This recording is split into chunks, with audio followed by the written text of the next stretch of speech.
Hello again. Hello. Episode 2 today. Still Friday. I think so. Uh, yeah, I thought of doing something else today for the second episode. I have people that send me stuff all the time through Messenger all week, every day and stuff that I don't always get to because I find other things, news articles and videos and stuff uh, that I put on my show that nobody watches anyways. But I wanted to go through uh, some of the other sources that I don't get to a lot. And there's one person in particular, Mish Destasi. I hope I'm pronouncing it right, Mish.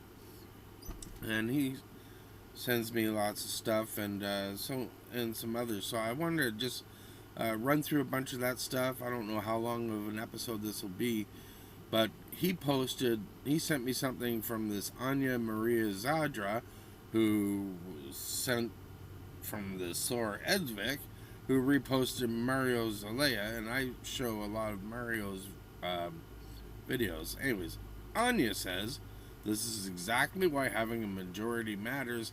Canada did not elect a majority Liberal government. How many crossed the aisle to give them the majority? We all know that was corrupt. Yes, it's legal, doesn't make it right. I don't think you vote for the person. Nobody knows who the hell you're really voting for. You vote for the party. Let's just be honest and clear about that. Anyways, Mario breaking news, he wrote here. 15 days before Carney announced a $3.2 billion condo bailout, I've heard different numbers. I don't know what it is. Brookfield, the firm he chaired, and still is, he's heavily invested. He makes deals for them all the time still. Globally. Everywhere he goes, there's another deal for Brookfield. Anyways, Brookfield became the co-owner of a concert properties deal in the exact market getting bailed out. Conservatives moved to summon Brookfield, Bob Rennie, and Housing Minister Gregor Robertson to testify, but I can't talk now. The Liberal majority killed the motion 5-4. Not defeated, not deferred, but buried. The evidence is there, the witnesses are named, the timeline is indisputable, but the government response is to make sure that you never find out. Welcome to the majority Liberal Party of corruption. Well, if you watch the first episode that we'll be uploading shortly, they shut down the ethics committee. This was all going before the ethics committee, and the Liberals shut it down. What's interesting to me is, as you scroll down, I'm not going to read all these comments, but if you want, I will scroll down slowly. You can pause this video and you can watch just how delusional some of the Liberal supporters are for Carney. I mean, this guy he's raping, can I say that word? Well, nobody watches this. He's raping Canadians for his benefit, for Brookfield investors' benefit. He's ripping you off. And people support him. They're blind support. But they make it about Polyev, and he's the problem. Are you fucking kidding me? This is not Poilievre's the problem. It's your prime minister ripping you off and spending your money. Just, oh my God. Oh my God. It's just ridiculous. Like this one. What am I missing? Canadians definitely did elect a majority government. They elected their MPs, and the MPs are part of the party of their choosing. The party with the most MPs is the government. The system worked. That's not what was elected. You freaking moron. But, like, what am I going to do? I'm not going to sit here. I'm not one of those that just wants to get on there and argue with everybody.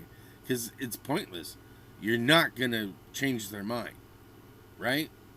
This is why I really don't post political stuff on Facebook. I do this because I get my jollies off. I can say whatever I want without interruption. And you can either like it or you don't like it. I'm not forcing you to watch it. Nobody watches anyway. So if you're offended by anything I do, you are really, really going out of your way to be offended. And I say this all the time. You're doing it to yourself. Hey, you don't like what I say? Stop watching right now. I'm not forcing anybody. But it's just ridiculous comments like that. It's like, are you for freaking real?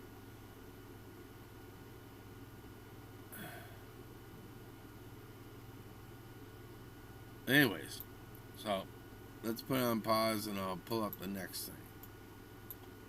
Oh, this stuff makes me just... And I do it to myself. I could literally be sitting here watching cartoons, my favorite cartoons from 50 years ago. Grandizer and Guy King and stuff like that. Star Avengers and Star Blazers. Stuff that makes me happy. This stuff just pisses me off and...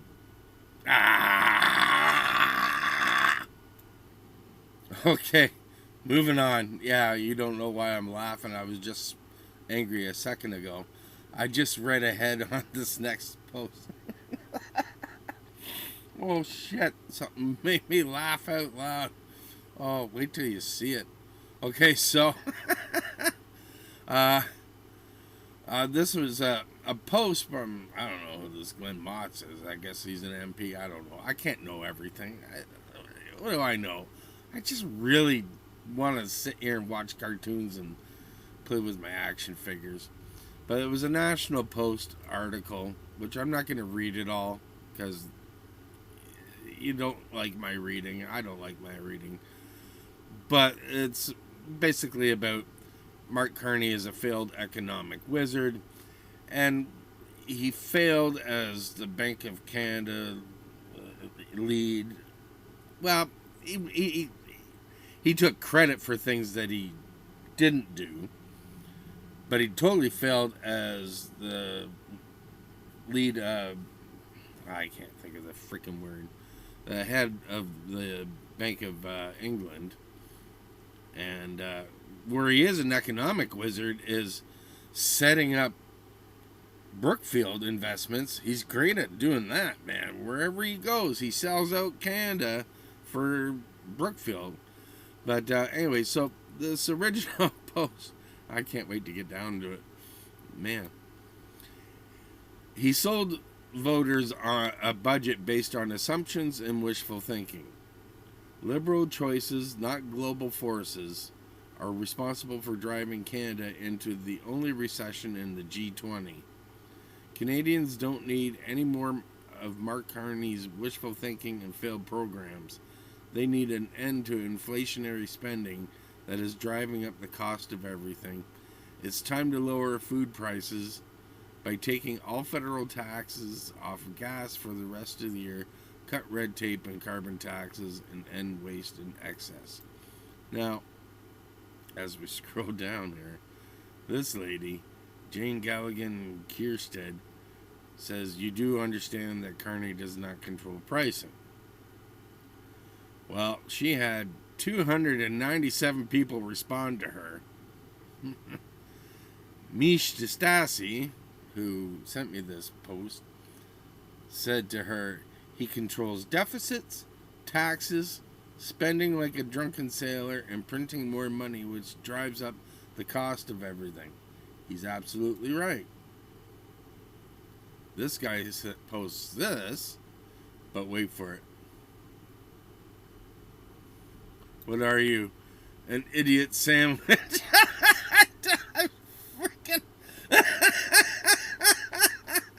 I've never seen this meme before. An idiot sandwich. An idiot. That is horrible. Oh, man. What are you? An idiot sandwich. Oh, my gosh. Oh, that is...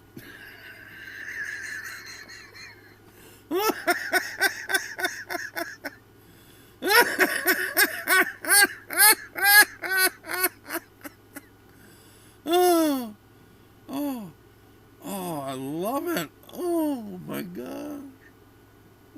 What else is there? An idiot sandwich. Oh, that's just so... Oh. That made up for the last article.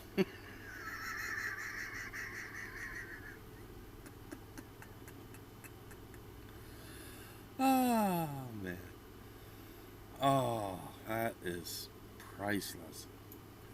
Okay. Damn. This one got me too.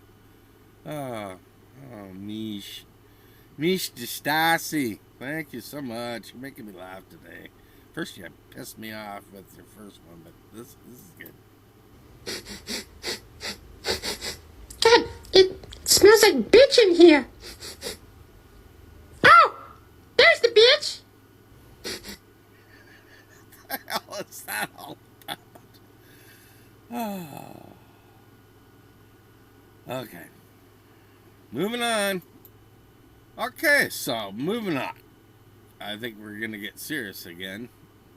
Refugees get $82,000 each. Okay, let's give this a listen.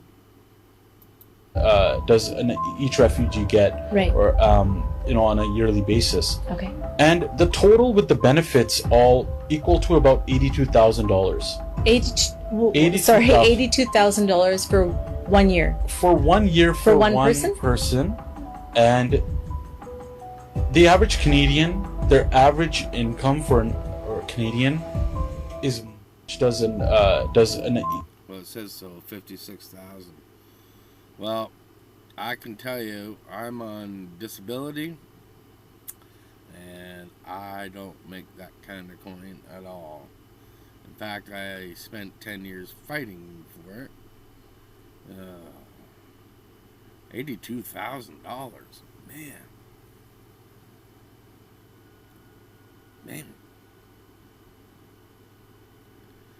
I'd be better off moving out of the country, changing my citizenship altogether, and coming back as a refugee. I'd be stinking rich.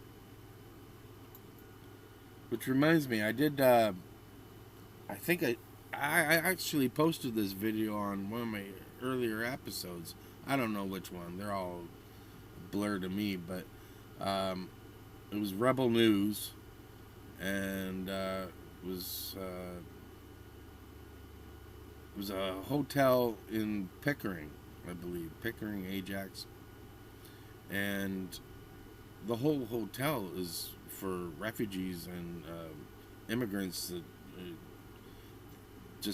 they're given a room, they're given all the medical, they're given the money, and they're driving brand new cars. My car is 19 years old. Yeah, I'm lucky I got wheels, right? And I can get from A to B. Spend a lot of money fixing that old beast up, but I don't drive a new car, and I don't. Oh well.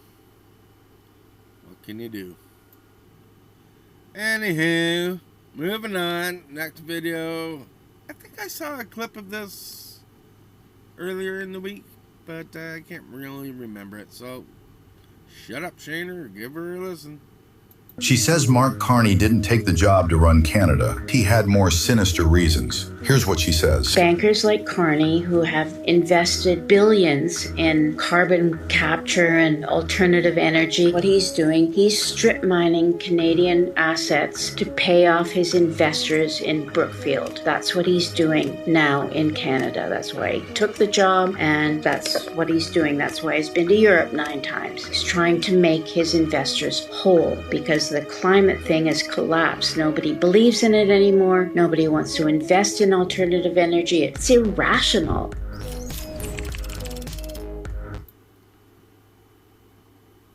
Well, you'll get no argument from me. Okay, moving on. This just kind of popped up as I was moving around here on my screen.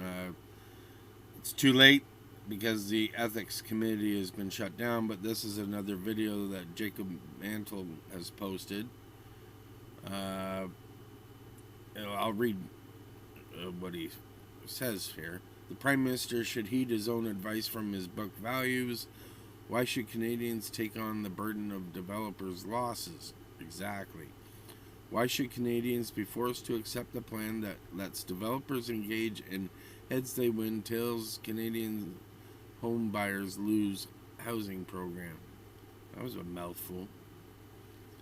How does a condo bailout promote the values of responsibility, accountability, prudence, and trust that are essential to sustainable finance and sustainable housing market for the next generation? Let's watch the video. Mr. Chair, let me end by recounting a brief story in the Prime Minister's own words from his own book. When, during his time at the Bank of Canada, he spoke with banks and financiers in the financial crisis who were exposed to their own mess. And he had some thoughts for them, which I think are apt today. So I'm going to read 2 paragraphs from his book on values. And I hope he will remember these values in considering this bailout. I like your haircut. He said, and I quote, "When the music stopped, these masters of the universe turned to the state. I remember that once I became governor of the Bank of Canada in early 2008, I would receive delegations of investors in asset-backed corporate papers or bankers that were exposed to their mess. Their requests had the benefit of being consistently self-interested. They would argue that it was the responsibility of the Bank of Canada to take on their risks. We shouldn't be unduly worried. The market had momentarily taken leave of its senses. They left out the bit about why Canadians, who had never had a chance to ask the questions unvoiced by these masters of the financial universe, should take on the burden. And they left out the implications such behavior would have for moral hazard in the system. For if banks and markets were bailed out from their mistakes, then what was to stop them from taking on greater risks in the future? A continuation of the heads they win, tails we lose finance. How would that promote the values of responsibility, accountability, prudence, and trust that are essential to sustainable finance?" I would ask him the same questions today. Why should Canadians take on this burden? Why should he now continue to allow developers to engage in a heads they win, tails Canadian homebuyers lose housing development plan? How does this condo bailout promote the values of responsibility, accountability, prudence, and trust that are essential to sustainable finance and a sustainable housing market for the next generation? I hope he takes heed of his own values. Thank you, Mr. Chair. Well said, young man. Mr. Chair, let me end by... Well said, well said. And I'll say it again now that you're not talking, and I'm not talking over you. I like your haircut. I really do. It's about time. People might take you a bit more serious. I appreciate the work you're doing for us, though. I really do. I've been impressed with your work and impressed with all your social activities, getting around all the different areas and different, I don't know what I'm trying to say. I need a rest. I need a nap, really. But I appreciate you getting around to all the different charities and functions and seniors and churches and all that stuff. I don't know if you'll ever see this, but appreciate your hard work.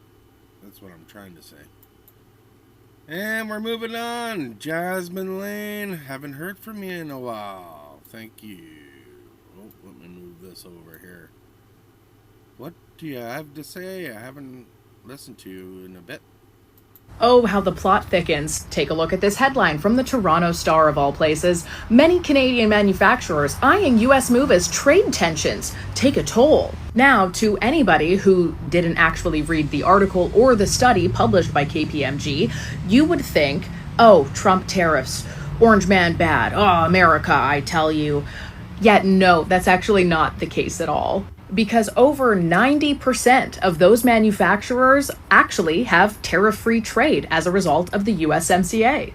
And while outlets like the Toronto Star, which are heavily funded by taxpayer dollars, want you to have the impression that this is all because of Donald Trump, elbows up everyone, KPMG's own study cited distrust by many manufacturers in Canada that Canadian officials are actually going to create a competitive environment for them. So why are these businesses actually moving if it has nothing to do with tariffs, seeing as how the vast majority of them are completely exempt from that, lower taxes, better skilled workforce, and more opportunity to thrive and be a part of the world's largest market.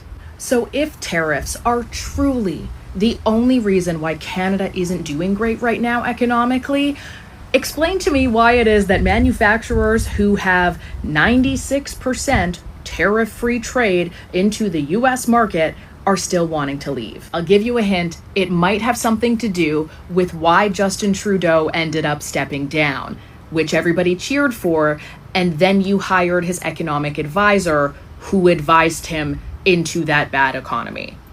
Oh, how the plot thickens. Yeah, I don't get it. I don't get it. I don't get it. The guy that told the guy. What'd you think was gonna happen? Duh! Duh! Duh! Oh, for fuck's sake. Do you see now? Like, everybody, the liberals wanted Trudeau gone. But Carney says, well, hold my beer. You thought Trudeau was bad? Well, I'm gonna obliterate what he did. Thank you, Jasmine. Anybody, if you made it this far into the video, follow her, please. She's on YouTube. Well, she's on everything. She's on Twitter and YouTube and everything. She does short videos on Facebook, but she does her long-form podcasts on YouTube. She's amazing. She's just amazing. She's smart. Hell of a lot smarter than me. And does this a lot better than I do, but she's the one that really encouraged me. Not personally, she didn't tell me to do this, but I was trying to do a podcast for a long time, but she's really one of the ones that got me fired up to do it. So, and I've been learning as I go. So there. Anyway, we're moving on. This was just posted by Jamil Giovanni. Let's give it a listen. I'm here in North Oshawa, one of the many communities across Canada where crime has gotten worse in recent years. If you live here north of Taunton, then you know what I mean. You've seen the crime get worse. Maybe you feel less safe in your own neighborhood or less safe for your kids. But the reality is, and you need to know this, that crime has gotten worse because of choices made by liberals in power in Ottawa. Liberals who believe that enforcing the law, whether that's for drug crimes or violent crimes or carjackings, is racist. And that sounds crazy because it is crazy. And I can point to you many government documents where they call enforcing the law to stop crime racist. But you know that it's not racist to want a safe community. I know it's not racist to want a safe community. And that's why we have to work together to bring crime down by getting a new government in Ottawa that will enforce the law, prosecute offenders, and keep dangerous offenders behind bars. Please, I want your support. I want to count on you to work with me so we can make the streets of North Oshawa safe again. God bless you, and God bless Canada. God bless you, sir. Moving on, Stanley, you're looking good again today. How do you do it, sir? Well, folks, you know, if you made it this far, you know what time it is. Alrighty, here we go. First joke. I went to see my doctor. I told her, every time I bend down, I see Mickey Mouse, and every time I stand up, I see Donald Duck. She asked me how long I've been having these Disney spells.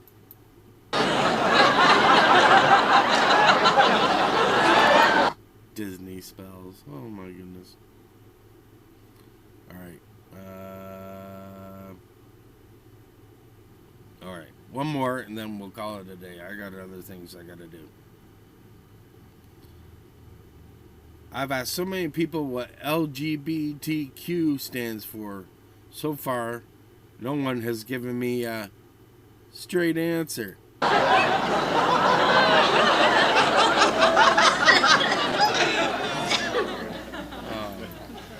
classic. That's classic. Oh, shoot. I realized I forgot to do something on the last show. So anyways, what I forgot to do on the last show was thank everybody with a round of applause. Oh my goodness. I don't do this for a few days. I forgot how to do it. Anyways, thank you so much. You have been a dynamite audience, and you deserve to give yourselves a round of applause. So here we go. Yeah, okay, there we go.